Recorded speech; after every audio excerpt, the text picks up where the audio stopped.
I was shocked when I learned that 52 million Americans struggle with loneliness on a daily basis, according to a Gallup poll, and furthermore, that loneliness is equivalent to smoking 15 cigarettes a day, according to the US Surgeon General. And as a life coach who helps other gay men make friends, build community, and free themselves from shame, I know firsthand how difficult it can feel to make friends with like-minded people. Belonging is a basic human need, no different than hunger.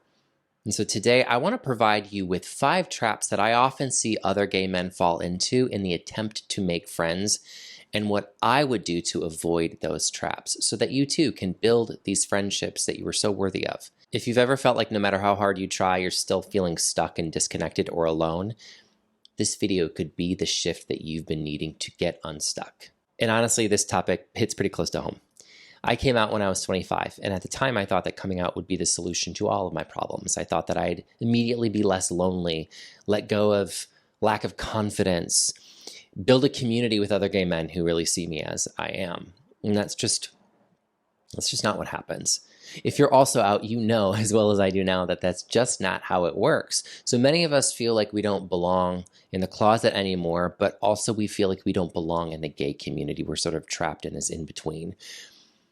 When I came out, I would stay awake at night, scrolling on social media and feeling so down about myself because I wasn't invited to that one party where everyone is and everyone's having a good time instead of me, and I would just spiral. If you can relate to this, please drop a comment so I'm not the only one. Basically, I just kept finding evidence to support this belief that I didn't belong.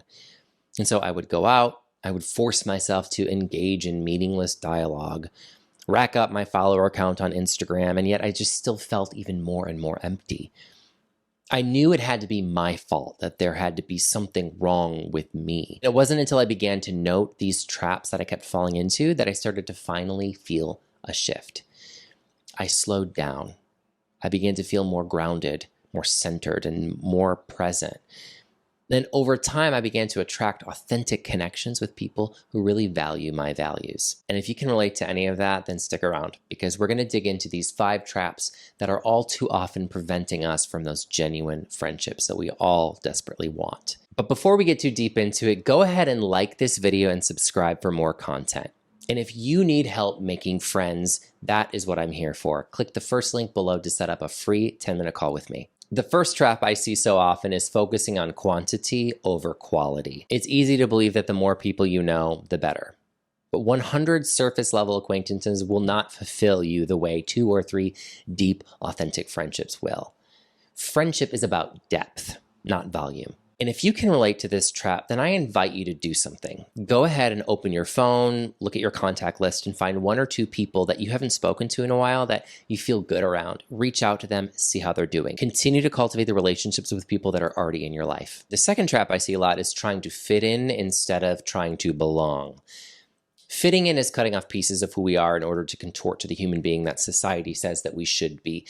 But belonging is feeling seen, safe, and celebrated as and because of who you are and not in spite of who you are. Real connection requires real authenticity. And if you're stuck in this trap, then here's an invitation for you. Instead of focusing on what other people like to do, ask yourself, what do I enjoy doing? Now invite people to go do that thing. And so instead of performing and fitting other people's needs or wants, you get to invite people into a space where you feel comfortable. The third trap I see a lot is not following up. Friendships don't magically grow over one meeting. They take time, intention, and nurturing. I think we get this idea that relationships, that friendships are easy, but they take work. So follow up.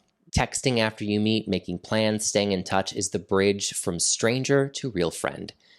Start with someone easy. When you walk away from an interaction, if you feel lighter, if you enjoyed yourself, don't keep that information to yourself. We all love to hear that we're appreciated. As much as you love that, that person probably loves it as well. So reach back out to them and let them know you had a good time. The fourth trap is taking things personally. Newsflash, not everything's about you. Not everyone will vibe with you, and you're not going to vibe with everyone else. That's okay. And just like we shouldn't date to mate, let's not interact with people assuming everyone will be our best friend. If someone doesn't respond or cancels plans or seems distant, it's not automatically a reflection of your worth.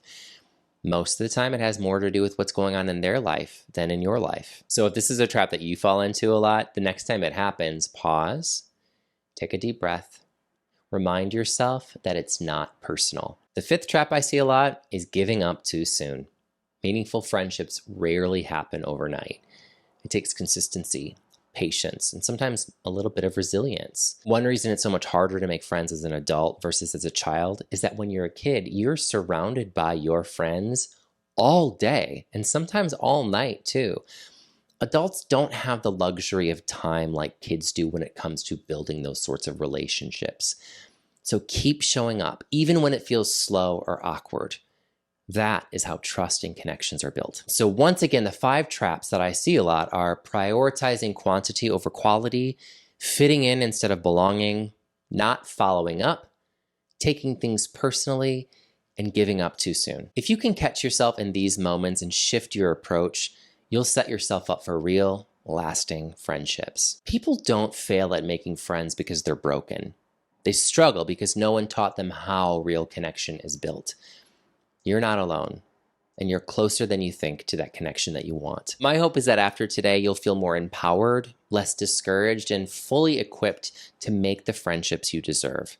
Because when you show up as your true self, your people will find you. Additionally, these are not tools that we learn overnight. Sometimes we need constant reminding. So if this spoke to you, go ahead and subscribe for more content. Drop a comment. Let me know what your biggest takeaway is. And also, if you need more concrete help to get you that community that you deserve, that is why I'm here. My name is Eric Feltus, and I'm a life coach that helps gay men to make friends, build confidence, and free themselves from shame. Click the first link below to set up a free 10-minute call with me. Look, there's no pressure here. It's just a 10-minute call. So if you want deeper connection, click that link and let's talk.